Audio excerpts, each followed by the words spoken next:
પાખંડી થઈ છે આ બંદૂકવાળી વાત બરોબર નથી. એમણે કોઈ વાત તોડી નાખી હો, પણ હવે બહુ નથી ફોડતા. એટલે આ તો અમારા સ્વભાવ પ્રમાણે તોડી નાખીએ, પણ હવે બંધ કરી છે. આ બેઠા અમારા જ છે, મને ખબર છે. તો મને એમ વિચાર આવે કે 556 માંથી 300 વિદ્યાલય બરોબર છે. 300 વિદ્યાલય, અને એ 300 વિદ્યાલય બધી 100 છોકરા આવ્યા હોય, અને બુંદીનું અહીં પ્રતીક જુદું હોય, રતનપુરનું જુદું, લવાણાનું જુદું, મલાણાનું જુદું, વિરમપુરનું અલગ, વાતાડિયાનું અલગ, શેરનું અલગ. અમારા ફૂલગ્રામના બેઠા છે 10 સંસ્થા વિનોદભાઈ મકવાણા ચલાવે, અને એ જ્યારે 300 કે 200 વિદ્યાલય ભેગા થવાના આટલા છોકરા એક જગ્યાએ હોય, અને એક જ્યારે ચાલતું હોય ને ત્યારે અદ્ભુત વાતાવરણ ઊભું થાય. વાતાવરણ અદ્ભુત નહીં, દેશને, ગુજરાતને બદલી નાખે. સમજી લો, એમાંથી યુવાનો જે તૈયાર થાય ને એ ગુજરાતમાં પરિવર્તન લાવી નાખે. એટલે હું બીજા મુદ્દા પર આવું છું. બીજી ખામી કોની છે? ક્યાં લૂણો લાગ્યો છે? લૂણો લાગ્યો છે સંચાલકોમાં. હું પણ સંચાલક છું, અને હરીશભાઈ સંચાલક છે, અને એવા કેટલાય મિત્રો મારા ધ્યાનમાં સંચાલકો. એ સંચાલકો નબળા પડતા જાય છે. એટલે પેલો હોલ ભરવાના કીધો તો દૂધનો, બધાને એમ કહ્યું કે બીજા બધા રેડવાના જ છે, બસિયાણી બધા દૂધ રેડવાના જ છે. શિવશ્રી હારા માણસ છે, એટલે આપણે પાણી રેડવા. એટલે એના કારણે સવારે જોયું તો આખો હોલ છે પાણીથી ભર્યો. જેસંગામી ગમે એટલું જોર કરે, પણ કોના જોરે જોર કરવાનું? અહીં જોઈએ 25 બેટા 500 પત્રો લખ્યા છે, 500, અને એનો પ્રતિભાવ ના મળે. એ કોનો દોર? સંચાલકનો. સંચાલકને એમ થવું જોઈએ કે આ કાગળ નહીં તારીખનો છે. ગમે એવું કામ હોય પણ એક શિક્ષકને મોકલવો. હરીશભાઈના 10 વિદ્યાલય 10 આપવા જોઈએ, 15 છાત્રાએ 15 ગ્રુપથી આવવા જોઈએ. એ 3 દિવસમાં કામ પડ્યું મૂકવાનું. અને આ જિંદગી એવી છે, મરી જઈશું તોય પણ આ કામ છૂટવાનું નથી.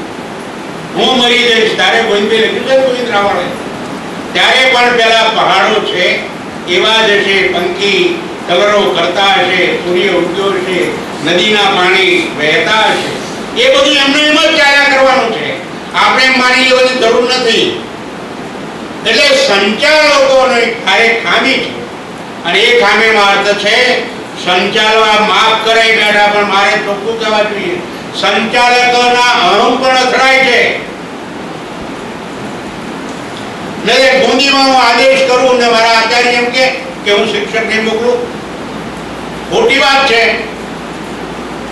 જે કરવાનું છે સમજપૂર્વક એ પણ આપણે કરતા નથી. એના કારણે અહીંયા સંખ્યા થતી નથી. નહીતર અહીંયા 500 કે 200 સંખ્યા હોય, કાગળ લખ્યા એટલી સંખ્યા હોય. એટલે મેં વિરોધના બધા વડીલો સાથે ઘણી વખત એમ થાય કે આ મળદાઓ અંગે કામ કરવું એના કરતા તો બધું છોડી અને જુનાગઢમાં જઈને વિકસિત નું આવે. આત્માનું કલ્યાણ તો થાય. આ નમાલા બીજો શબ્દ વાપર્યો તો પેલા એ તો વાપર્યો કે તમારો યુગ આવશે, તમારો યુગ અમારો આવ્યો છે, પણ હવે આ નામ નથી આવી. અને એટલા ખુશીના દીકરા છે કે એક અધિકારીનું બચ્ચું આવે અને જો એક તમને કેદ કરી જાય સંચાલક, કેમ પણ કરવા માંડે, અને 50% સંચાલકો લાંચ આપવા માંડ્યા છે. એના કારણે ધીરે ધીરે ધીરે ધીરે બધું પાતળું પડતું જાય છે. તમારે રાજ્ય, હું તમને એમ કહું છું કે આ રાજ્ય સરકારે તમને એમ કહ્યું કે તમે ખાદી ના બેસો. તમારો કોઈ પણ અધિકારી આવીને શિવું છે, તમે 25 વર્ષથી આચાર્ય છો, તમારા કોઈ અધિકારી એમ કહ્યું ખાદી શિવથી ના કરાવશો, શિવ ઉદ્યોગ ના કરાવશો, સમાજ સેવાની પ્રવૃત્તિ ના કરશો, સમૂહ જીવનના કામો ના કરશો, સંસ્થાની સફાઈ ના કરશો, સવાર સાંજ પાંચ ના કરશો. આ 7 વસ્તુ છે. એ તમારે 7 વસ્તુ જાળવો ને તો બુનિયાદી જીવી જાય, અને સમાજ છે એમાંથી સમાજને એક નવી દિશા મળે. હવે મિત્રો, તમે તો શિક્ષકો છો એટલે તમને કહેવાની કોઈ જરૂર નથી, પણ તમારે સંદેશો પહોંચાડો. મારો જીવરાજભાઈ છે ને, ગમે એવો એની એક પણ એવી શિબિર કે સંમેલન નહીં હોય કે અતારી માણસ ના હોય. ગોવિંદભાઈ રાવળ અને સુમતીબેન એના ત્યાંથી હોય જ. વિનોદભાઈ મકવાણા એને મારી જોડે શારીરિક ઘણી બધી મુશ્કેલી, પણ એમ માને કે આ બધું જે ગોઠવાયું બરોબર હોય જ. અને જો એ રીતે સંચાલકો એક થાય અને એવા હું 25-30 સંચાલકોને તારવી અને એની બેઠક અલગ કરવાનો થોડા સમયમાં કે આપણે આ કરવું છે કે નથી કરવું નક્કી કરી દો. અને બહુ મુક્ત ચર્ચા કરો, મુક્ત ચર્ચા. એમાં જો તમને ન ગમતું હોય કે પેલું હોય તો મુક્ત ચર્ચા કરો, પણ ચર્ચા કર્યા પછી જે કોમન આપણે આખો આયોજન બનાવીએ એ કોમન આયોજનને સ્વીકારો. તો ધ્યેય એ છે. એટલા માટે એમાં પહેલા મારા મનમાં એક ચાલ્યા કરતો હતો, કેવળ તંત્ર તંત્ર ચાલ્યા કરતો. ત્યારે નારાયણભાઈ દેસાઈ મને એ જાહેરમાં કહેતા કે હું તત્વની વાત કરીશ ને આ ડાભી તંત્રની વાત કરીશ. હવે મને સમજાય છે કે તત્વ એ તંત્ર કરતા મહત્વનું છે. તત્વ એ એક વાર માણસ જો તત્વ સમજી જાય તો પછી તંત્ર તો જુદા જુદા ગોઠવાયા કરે. તંત્ર અલગ અલગ ગોઠવાય અને એની સિસ્ટમ જે ગોઠવાય એ પ્રમાણે ચાલે. એ બંનેનો જે સુયોગ સુમેળ કરીએ આપણે તંત્ર અને તત્વનો તો આપણું કામ થાય. એટલે ગણતરી એ છે કે આ 25 જે આવ્યા એ 25 ના મનમાં એમ નક્કી કરી શકે કે અમે લોક નિકેતન રતનપુરા બીજી વખત આવ્યા.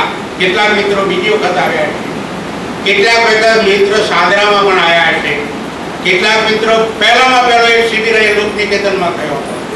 તો ત્રીજી 3 શિબિરો અહીં થયા અને એક સાદરામ થયો.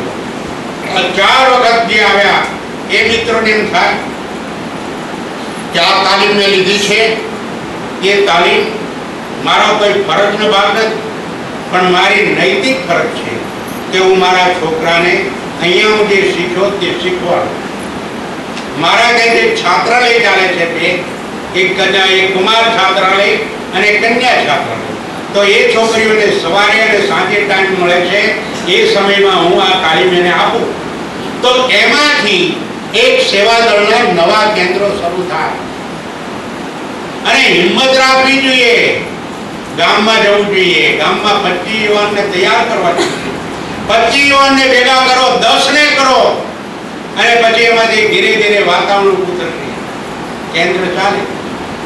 ડર નહીં રાખો.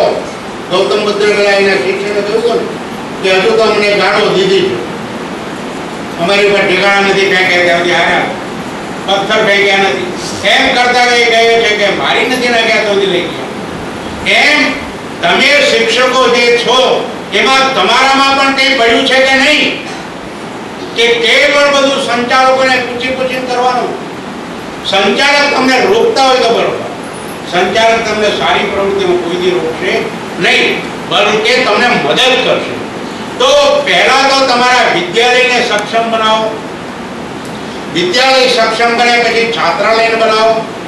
છાત્રાલયને સક્ષમ બનાવો પછી ત્યાં બીજું છાત્રાલય કન્યા છાત્રાલય ચાલતું હોય એને બનાવો. અને એમ તમે આ પ્રવૃત્તિને ગતિશીલ આપો તો આ તમારા તજજ્ઞની તાલીમ છે. આજે પેલા 700 બાળક બેઠા ને એની તાલીમ નથી, આ તજજ્ઞની તાલીમ છે. કે અહીંયા જે તજજ્ઞ તૈયાર થાય 50 જણા તમે બેઠા છો, ત્યાં 100 જણા બેઠા. પેલા યુવાન છોકરાઓ છે કાળા માથાના વાળવાળા, એમની તો બહુ મોટી ફરક છે. તમે તજજ્ઞ જો તૈયાર થઈને કામ કરો તો એમાંથી ઘણું કામ. આ એક મારી ગણતરી છે કે તમે આ કરો અને એમાં કોઈ સરકારી તંત્ર તમને રોકવાનું નથી.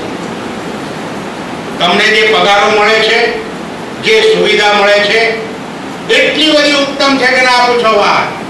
અને એનો અમારે કોઈ વિરોધ નથી, અમારે કોઈ વિરોધ નથી.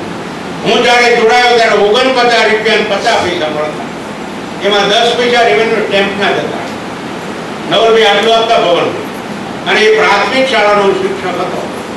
2 વર્ષ ગયા પછી એમ થયું કે હવે કંઈક બીજું કરી આગળ ભણવા ગયા. ઉત્તર બુનિયાદીમાં શિક્ષક જ્યારે મળ્યો ત્યારે 59 રૂપિયા મળતા. અને આજે જે છઠ્ઠું પગાર પંચ આપ્યું છે તો મેં એક અમારા બુદ્ધિબાવનો ગયો ગામમાં તો મારા જૂના વિદ્યાર્થી મળ્યા